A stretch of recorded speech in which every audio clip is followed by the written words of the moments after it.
ఉగ్రవాదులను పెంచి పోషిస్తున్న పాకిస్తాన్ కు తగిన గుణపాఠం చెప్పిన భారత ప్రభుత్వానికి సెల్యూట్ అన్నారు ఎమ్మెల్యే కాలువ శ్రీనివాసులు.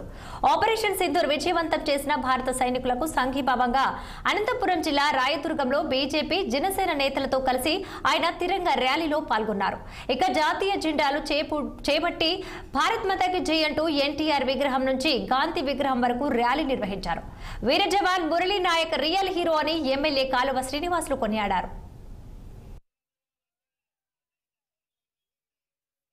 ఉగ్రవాదాన్ని పెంచి పోషిస్తున్న పాకిస్తాన్ లాంటి దుష్ట దేశాలకు ఒక గుణపాఠం లాగా ఆపరేషన్ సింధూర్ ను చేపట్టిన భారత ప్రభుత్వానికి సలాం కొడుతున్నాం అందరం కూడా.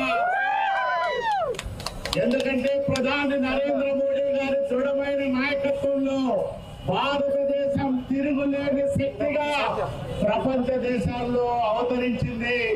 ఒక్కసారి పెహల్గాములో అమాయక యాత్రికులను దొంగ దెబ్బతీస్తే ఉగ్రవాదులు తిరుగులేని సమాధానం చెప్పి పాకిస్తాన్ లో ప్రధానమైన ఎయిర్ బేస్లన్నిటి కూడా సర్వనాశనం చేసి ఎక్కడైతే ఉగ్రవాద స్థావరాలు ఉన్నాయో వాటి మీదనే దాడులు చేసి ఏ ఒక్క పాకిస్తాన్ సామాన్య పౌరులు కూడా ఇబ్బంది పెట్టుకోకుండా పాకిస్తాన్ ఉగ్రవాద పీఠమనిసిన భారత ప్రభుత్వానికి జేజేలు పలుకుతూ ఈ రోజు రాయదుర్గంలో జరుగుతున్న ఈ తిరంగా యాత్రలో దేశభక్తిని అనుమను పులిగిపుచ్చుకున్న రాయదుర్గం సోదర సోదరీమణులందరికీ హృదయపూర్వకంగా చేతులెత్తి నమస్కారం.